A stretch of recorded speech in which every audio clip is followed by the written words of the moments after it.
সেই বিভ্রান্ত সম্প্রদায়ের মতামত এবং তাদের মতাদর্শকে খণ্ডন করতেছেন এবং ইমাম বুখারী সেই খণ্ডন করতে গিয়েই ইসলামের কথাটা তুলে ধরেছেন যে আন্না আমালা বানি আদম ওয়া কাওলাহুম ইউজানু, প্রতিটি মানুষের আমল এবং তার কথা কিয়ামতের দিন ওজন দেওয়া হবে, কিয়ামতের দিন ওজন দেওয়া হবে। মানে এই যে কিয়ামতের দিন, যে মানুষের আমল, মানুষের কথা, ইভেন মানুষের অন্তরের সিদ্ধান্ত, নিয়তের সিদ্ধান্ত, সেটাও আল্লাহ পাক কিয়ামতের দিন ওজন দিয়ে পরিমাপ করে নির্ধারণ করবেন। নেকি হলে নেকি, বদি হলে বদি, এবং যার যার প্রাপ্য আল্লাহ তাকে বুঝিয়ে দিবেন। এটা হলো ইমাম বুখারীর কথা। তিনি একটা বাতিল মতবাদকে এখানে খণ্ডন করতে যাচ্ছেন। এখন একটা মতবাদকে খণ্ডন করতে চাইলে প্রমাণের প্রয়োজন। কিসের প্রয়োজন? দলিল প্রমাণের দরকার আছে না নাই? দলিল প্রমাণ লাগবে। আমি একটা দাবি করতেছি, আপনি আরেকটা দাবি করতেছেন। এখন আমি যদি আপনার দাবিকে খণ্ডন করতে চাই, কি প্রয়োজন? দলিল লাগবে, প্রমাণ লাগবে। ইমাম বুখারী রাহমাতুল্লাহি আলাইহি এই দাবির সপক্ষে ওজন হবেই হবে, এই দাবির সপক্ষে ইমাম বুখারী রাহমাতুল্লাহি আলাইহি দলিল দিয়েছেন, প্রমাণ দিয়েছেন। ইমাম বুখারী রাহমাতুল্লাহি আলাইহি এই দাবির সপক্ষে কি দলিল দিয়েছেন? তিনি কোনো লজিক, কোন যুক্তি এখানে পেশ করেন নাই। তিনি এখানে কোন বৈজ্ঞানিক বিশ্লেষণ উপস্থাপন করেন নাই, কোন দার্শনিক তর্ক তিনি এখানে উপস্থাপন করেন নাই। এগুলো কোনটাই করেন নাই। কেন করেন নাই? এগুলো কেন করেন নাই? কারণ ইসলামের মধ্যে কোন বিষয় সাব্যস্ত হওয়ার জন্য ইসলাম কখনোই কোন যুক্তির উপর নির্ভর করে না। ইসলাম কোন তর্কের উপর নির্ভর করে না। ইসলাম কোন বৈজ্ঞানিক বিশ্লেষণের উপর নির্ভর করে না। বরং ইসলাম নির্ভর করে শুধু দুটি জিনিসের উপর। এক নম্বর হলো আল্লাহর কিতাব কোরআনের উপর, দুই নম্বর আল্লাহর নবীর হাদিসের উপর। কারণ কোরআন এবং হাদিস, এদের মধ্যে কোনো পরিবর্তন নাই। কোরআন এবং হাদিসের মধ্যে কোনো সংশয় নাই, কোনো সন্দেহ নাই। কোরআন হাদিস 1400 বছর আগে যা বলেছে আজও তাই বলে। আরো 14,000 বছর যদি দুনিয়া টিকে থাকে, 14,000 বছর পর্যন্ত কোরআন এবং হাদিস একই কথা বলে যাবে। কথার মধ্যে কোনো পরিবর্তন নাই। কিন্তু আপনি যদি বৈজ্ঞানিক বিশ্লেষণের উপর নির্ভর করেন, বৈজ্ঞানিক বিশ্লেষণের কোনো ঠিক ঠিকানা নাই। এক এক সময়ে এক এক রকম বিশ্লেষণ আসে। এক সময় বিজ্ঞানীরা বলতো, তারা ছিল হেলিওসেন্ট্রিক থিওরির মধ্যে, তারা বলতো যে সূর্য এক জায়গায় স্থির আর সব কিছু দুনিয়া, গ্রহ সূর্যকে কেন্দ্র করে ঘুরে। আরেকজন বিজ্ঞানী আসলো, তারা বললো না, ওটা ভুল, জিওসেন্ট্রিক থিওরি। তারা বলে যে দুনিয়া তার আপন জায়গায় স্থির, বাকি সব দুনিয়াকে কেন্দ্র করে ঘুরে। এরপর আরেকজন বিজ্ঞানী আসলো, তারা বললো যে না, দুনিয়াও ঘুরে, সূর্য ঘুরে, চন্দ্র ঘুরে। বৈজ্ঞানিকদের বক্তব্যের কোনো ঠিক ঠিকানা নাই। এক এক সময় তারা তাদের মতামত পরিবর্তন হয়, বৈজ্ঞানিক বিশ্লেষণ পরিবর্তন হয়। এখন বিজ্ঞানের উপর যদি ইসলাম নির্ভর করতো, তাহলে যুগে যুগে ইসলামের পরিবর্তন হয়ে যেত। ইসলাম কোন যুক্তির উপর নির্ভর করে না, কারণ যুক্তির কোন স্থায়িত্ব নাই। এবং যুক্তি এমন একটা জিনিস যে যুক্তি চতুর্দিকেই চলে। যার যার কাছে তার তার যুক্তি, যার যার কাছে তার তার যুক্তি। যদি ইসলাম যুক্তির উপর নির্ভর করে চলতো, তাহলে এক এক দেশের ইসলাম এক এক রকম ভাবে চলতো, ইসলামের কোনো ঠিক থাকতো না। এই জন্য যদিও মানুষ যুক্তি শুনতে পছন্দ করে, যুক্তি দিয়ে কথা বললে মানুষের কাছে খুব আকৃষ্ট হয়, মানুষ আকর্ষণ লাগে, মানুষ আকৃষ্ট হয়। আর যারা যুক্তি দিয়ে কথা বলতে পারে, মানুষ তাদেরকে যুক্তিবিদ, যুক্তিবাদী ইত্যাদি অনেক সুন্দর সুন্দর উপাধি দেয়। কথা সুন্দর হয়, কিন্তু যুক্তির উপর ইসলাম নির্ভর করে না। কারণ যুক্তি এমন একটা জিনিস, এটা চতুর্দিকেই চলে। শাইখুল হাদিস আল্লামা আজিজুল হক রাহমাতুল্লাহি আলাইহি, আমার আব্বাজান মরহুম, তিনি এই জায়গায় একটা গল্পের সাহায্যে যুক্তির অসারতা তিনি তুলে ধরতেন। যদি যুক্তির উপর নির্ভর করো, তাহলে পরিণামটা কেমন হবে? এক লোক, তার একটা গাধা আছে, এখন সেই গাধাটা বিক্রি করতে হবে। বাড়িওয়ালি বলছে যে যাও বাজারে নিয়ে গাঁজাটা বিক্রি করে টাকা নিয়ে আসো, কিছু কাজ আছে। এখন লোকটা গাঁজা নিয়ে বাজারের দিকে রওনা হয়েছে, সাথে তার ছোট একটা ছেলে। এখন লোকটা রওনা হয়ে গাধার পেটে আরোহণ করছে, ছেলেটা তার পিছনে পিছনে হেঁটে হেঁটে আসতেছে। রাস্তার মধ্যে একদম লোকের সঙ্গে দেখা, সেই লোকগুলো বলতেছে কিরকম পাষণ্ড বাপ, বুঝলে বেটা, গাধার পেটে আরোহণ করে যেতেছে আর ছোট্ট বাচ্চাটাকে হাঁটায় নিয়ে যেতেছে, এরকম বাপ হয় নাকি? একেবারে নির্মম পাষণ্ড পিতা। লোকটা চিন্তা করলো যুক্তি তো ঠিকই আছে। লোকটা নিজে গাধার পিঠ থেকে নেমে তার বাচ্চাকে গাধার পিঠে আরোহণ করলো, চললো কিছু দূর, দ্বিতীয় দেখা বলে যে দেখো তোমার গাধক কোলায় সওয়ার হয়ে যায়, নিজেরকে হাঁটায় নিয়ে যেতেছে, বাপে কম থেকে বেয়াদবি শিখেছে। লোকটা বললো যুক্তি তো ঠিকই আছে, এখন কি করা যায়? বারটা দুইজন একসাথে গাধার পিঠে সওয়ার হয়ে যেতেছে। এবার তৃতীয় দলের সাথে দেখা, তৃতীয় দল বলতেছে কত বড় পাষণ্ড জানেন, ছোট্ট একটা অবলা প্রাণী, বাপ বেটা দুইজন এখন পিঠে পিঠে বসছে, কোনো কথা হলো? লোকটা বলে তাও তো যুক্তির কথা, কি করা যায়? বাপ বেটা দুজন নামছে, কেউ আর গাধার পিঠে সওয়ার হয় নাই, গাধাও হেঁটে যায়, বাপ বেটা দুজন হেঁটে যায়। চতুর্থ দলের সঙ্গে দেখা, দেখ তিনটা গাধা হেঁটে যায়। তিন গাধা হলো কেমনে? আরে ভাই, তোমাকে আল্লাহ পাক একটা গাধা দিছে, সওয়ারি দিছে, আরোহণ দিছে, বাহন দিছে, হয় তুমি আরোহণ করো, না হয় তোমার ছেলেকে আরোহণ করাও। এটা কিরকম হলো যে মোটর সাইকেল হাইটা যায়, যাত্রীও হাইটা যায়, এটা কোনো কথা হলো? লোকটা কথা তাও তো কথা ঠিক। এখন সে চিন্তা করতেছে করুন দেখি, আমি একা আরোহণ করলাম, পাষণ্ড বাপ হইলাম, পোলারে আরোহণ করাইলাম, ও বেয়াদব হইল, দুইজন আরোহণ করলাম, দুজন নির্মম এবং পাষণ্ড হইলাম, দুজন নামলাম, হইলাম দুজন গাধা। এখন সব থেকে তো যুক্তি, কি করা যায়? এখন সে বিরক্ত হয়ে গাধাটাকে ছেড়ে দিচ্ছে, গাধাই রাখবো না সাথে। আর গাধা ছেড়ে দেওয়ার পর গাধা নাচতে নাচতে জঙ্গলে চলে গেছে। এখন বাপ বেটা দুইজন যখন বাড়িতে আসছে, এখন বাড়ি বাড়িতে অপেক্ষা করতেছে যে গাধা বিক্রি করে 10,000 টাকা আনবে। এটা তার বিশাল প্ল্যান, অনেক বড় পরিকল্পনা। যখন বাপ বেটা দুইজন খালি হাতে আসছে, জিজ্ঞাসা করছে গাধা বিক্রি হয়েছে, কত টাকা বিক্রি হয়েছে? কয়েছে না, গাধা তো বেশি নাই। করছো কি? পুরা গল্প শুনেছে, এই কাহিনী গাধা তো ছেড়ে দিয়েছি, শেষ পর্যন্ত বিরক্ত হয়ে গাধা তো জঙ্গলে চলে গেছে। এই কথা শুনে তো বাড়ি হলে এমন খেপা খেপছে, বাড়ির ভিতর থেকে ঝাঁটা নিয়ে আসছে। ঝাঁটা ছিলেন? ঝাড়ু নিয়ে আসছে। ঝাড়ু নিয়ে এসে বলে যে দুইজন যাও, গাধা খুঁজে তালাশ করে বিক্রি করে তারপরে টাকা নিয়ে আসবে, আর আজ পর্যন্ত যদি বাড়িতে ঢুকছো, ঝাড়ুর বাড়ি একটা মাটিতে পড়বে না। তো যারা এভাবে কোরআন সুন্নাহ বাদ দিয়ে যুক্তির পিছনে ছুটতে থাকে, এক এক সময় এক এক যুক্তি, এক এক সময় এক এক যুক্তি, এক এক সময় এক যুক্তি, শেষ বিচারে তাদের কপালে ঝাঁটার বাড়ি ছাড়া কিছুই জুটবে না। এই জন্য ইমাম বুখারী রাহমাতুল্লাহি আলাইহি কোন যুক্তির পিছনে ছুটেন নাই।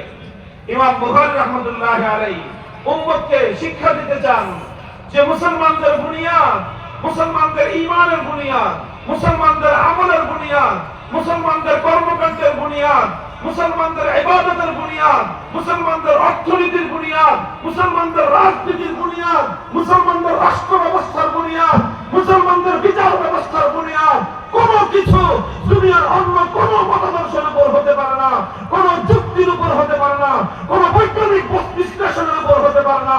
মুসলমানদের সব কিছুর বুনিয়াদ একমাত্র আল্লাহর কোরআন এবং নবীর হাদিসের উপর।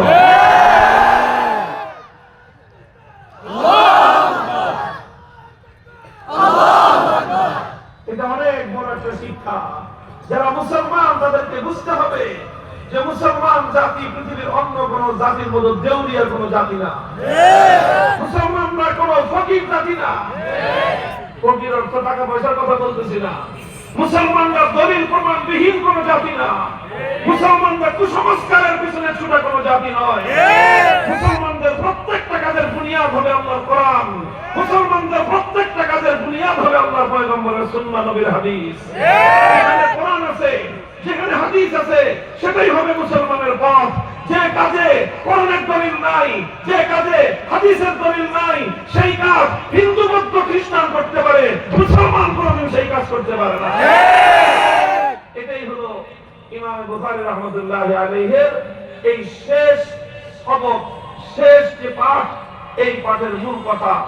এই জন্য ইমাম বুখারী রাহমাতুল্লাহি আলাইহি তিনি যে আল ওয়াজনু হাক্কুন, কিয়ামতের দিন মানুষের আমল যে পরিমাপ হবে, এই অকাট্য বিশ্বাসের উপর অন্য কোন যুক্তি, কোন প্রমাণ তিনি আনতে যান নাই।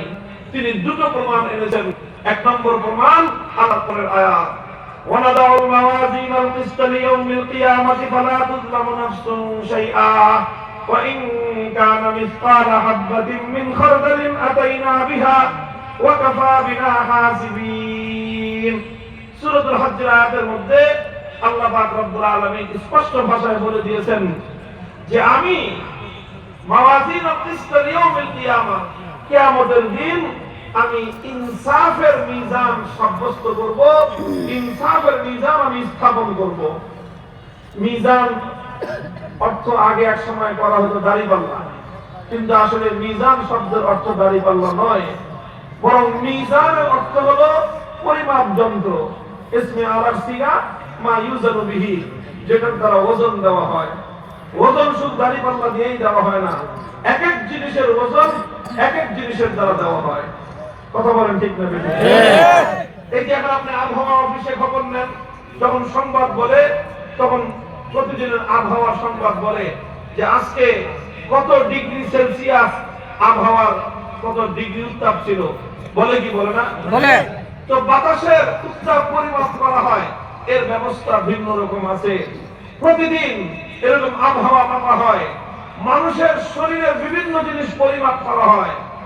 160 ডিগ্রি জ্বর, শরীর উত্তপ্ত হয়ে আছে, মাপলে বলে জ্বর কত? 104 ডিগ্রি। জ্বর পরিমাপ করা হয় কোন পাল্লা দিয়ে? জ্বর পরিমাপ করার ব্যবস্থা আলাদা, সেটার জন্য থার্মোমিটার। আবার মানুষের শরীরের মধ্যে ব্লাড প্রেসার, রক্তচাপ কতটুকু, সেটা পরিমাপ করার যন্ত্র আলাদা। সুগার পরিমাপ করার, ডায়াবেটিস পরিমাপ করার যন্ত্র আলাদা। প্রত্যেকটা জিনিস পরিমাপ করার আলাদা আলাদা ব্যবস্থা আছে। গাড়ি চলতেছে রাস্তায়, স্পিড লিমিট হলো 80 কিলোমিটার।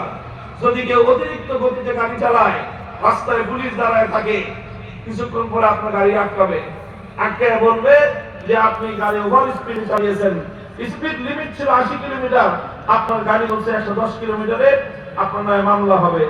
আপনি যদি জিজ্ঞাসা করেন আমি যে 110 কিলোমিটার বেগে গাড়ি চালিয়েছি, আপনি বুঝবেন কেমনে? কয় বুঝি কেমনে? এই যে মেশিন ধরা ছিল, এই মেশিনটার সামনে দিয়ে একটা গাড়ি যাওয়ার সঙ্গে সঙ্গে 1 সেকেন্ডের 50 ভাগের 1 ভাগের মধ্যে ধরে ফেলছে যে আপনার গাড়ির গতি ছিল 110 কিলোমিটার। তো গাড়ির গতি মাপার যন্ত্র আলাদা। আর শুধু গাড়ি না, দুধের সাথে পানি মিশাইছেন। দুধও তরল জিনিস, পানিও তরল জিনিস। তরলের সাথে তরল মিলাইছেন, দুধের সাথে পানি মিলে মিশে একাকার হয়ে গেছে। বুঝার কোনো উপায় নাই যে দুধের মধ্যে পানি আছে না নাই। মেশিন আবিষ্কার হয়েছে, মেশিনটা দেওয়ার সাথে সাথে মেশিনটা বলে দেয় যে এই যে দুধের ভান্ডের মধ্যে কত পার্সেন্ট দুধ গাভীর ওলান থেকে বের হয়েছে আর কত পার্সেন্ট দুধ সাপকলের ওলান থেকে বের হয়েছে। কথা বলেন ঠিক কিনা?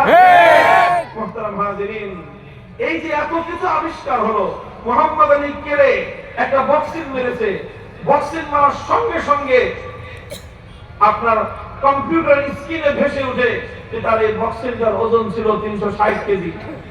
কিভাবে মাপলো? বক্সিং মারলো মাঠের মধ্যে বসে আরেকজনের নাকশা বরাবর, এখানে কম্পিউটার স্ক্রিনে ভেসে উঠতেছে বক্সিং ওজন কত।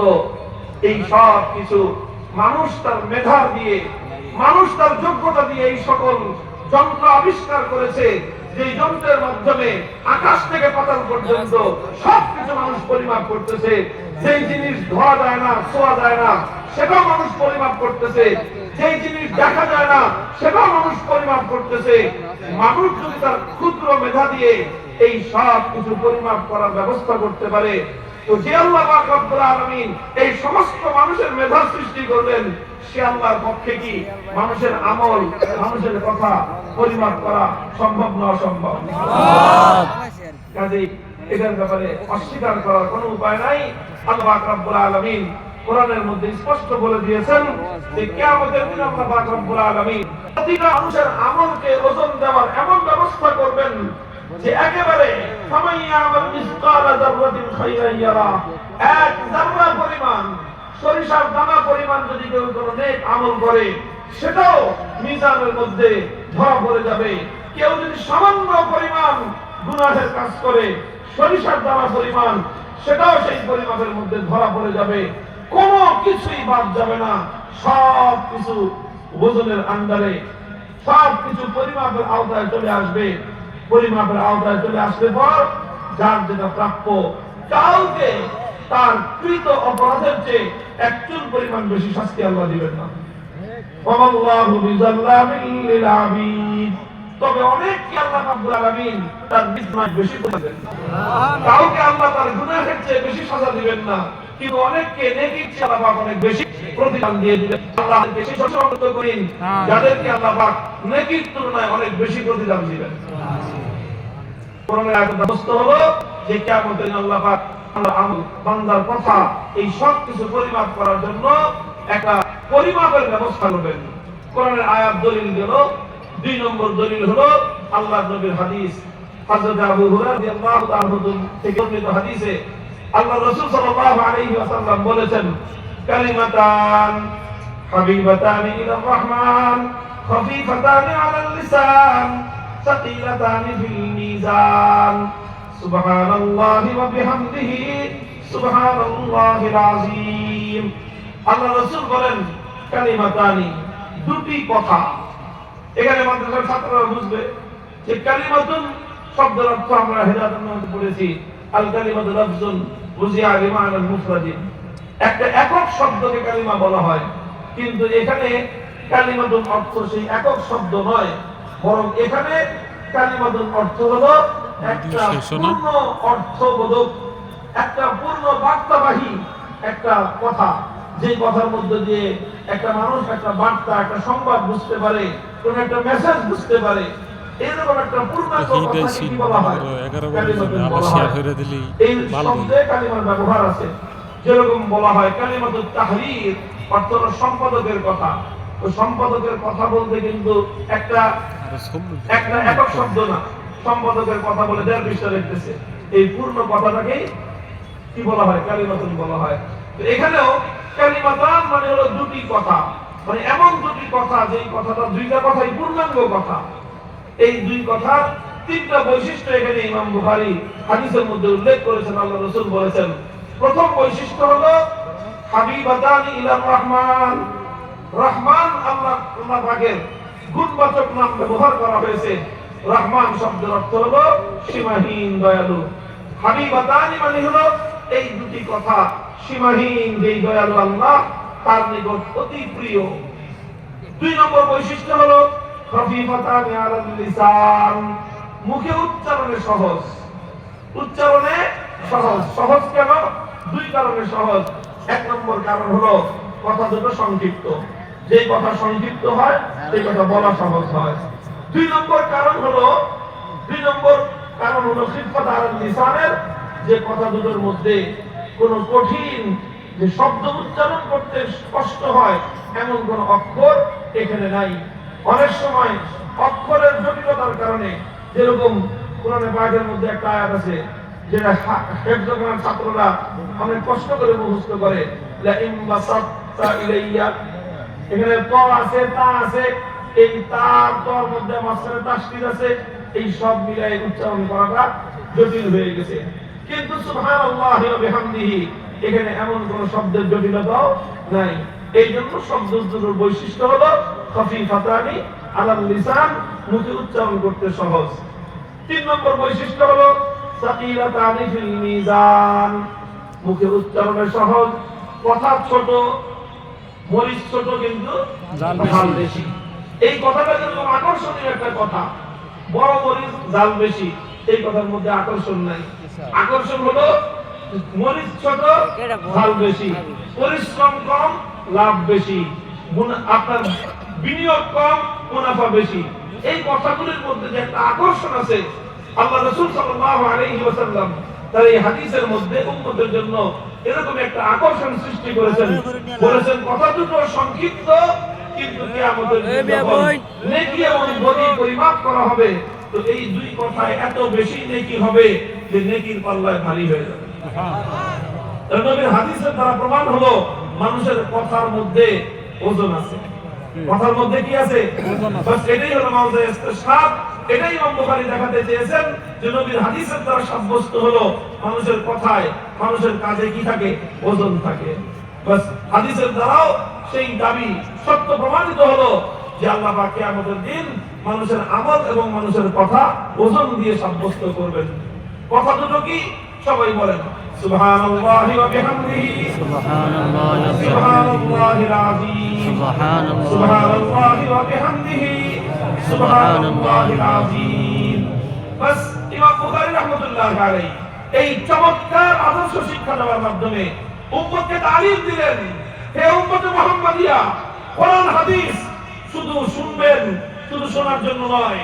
কোরআন হাদিস শুধু শুনে এটাকে শ্রদ্ধা করবেন, শুধু শ্রদ্ধার জন্য নয়, বরং আল্লাহর কোরআন এবং নবীর হাদিস সবচেয়ে গুরুত্বপূর্ণ হলো যেটা শুনবো, যেটা জানবো, সেটাকে সর্বপ্রথম নিজের আমলে পরিণত করবো। আমরা নিজের ব্যক্তিগত জীবনে, নিজেদের পরিবারগুলোতে আল্লাহর কোরআনের বাইরে, নবীর হাদিসের বাইরে কোনো কাজ আমরা করবো না।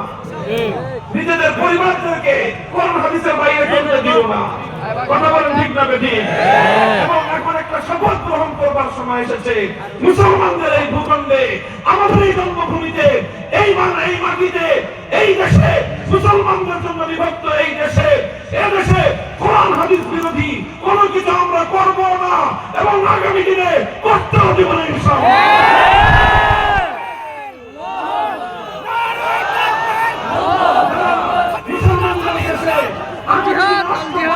করতে চায়, যারা মুসলমানদের সমাজ পরিচালনা করতে চায়, তাদেরকে এই সবক শুনতে হবে, তাদেরকে এই সবক বুঝতে হবে, এই সবক আত্মস্থ করতে হবে। কোরআন সুন্নাহর বাইরে যদি আগামী দিনে কেউ চলতে চায়, বাংলাদেশের ক্ষমতার মস্তকে তাকে থাকতে দেওয়া হবে। এই শপথ যদি নিতে পারেন, তাহলে আপনাদের বুখারী শরীফের শেষ সবক শোনাটা সার্থক হবে। আর যদি আমল করতে না পারেন, কিয়ামতের দিন যার যার হিসাব আল্লাহর কাছে শেষে দিবেন। সুবহানাল্লাহি ওয়া বিহামদিহি, সুবহানাল্লাহিল আযীম।